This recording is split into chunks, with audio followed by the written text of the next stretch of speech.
WECT News begins now with breaking news.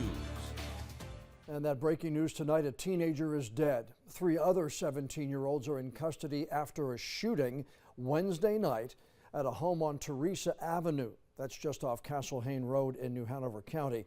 WECT's Ava Brengord is live now with an update from the sheriff's office. Ava, what did you find out?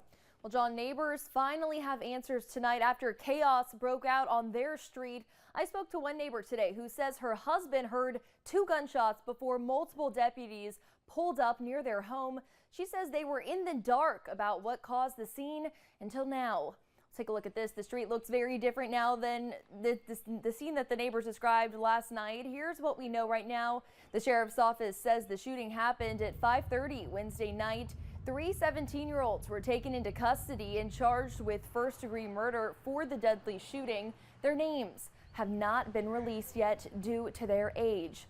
The district attorney's office says the 3 suspects will make their first appearance in court tomorrow morning. They have no bond, but we'll be sure to keep you updated on their charges on air and online. Ava Brengord, WECT News.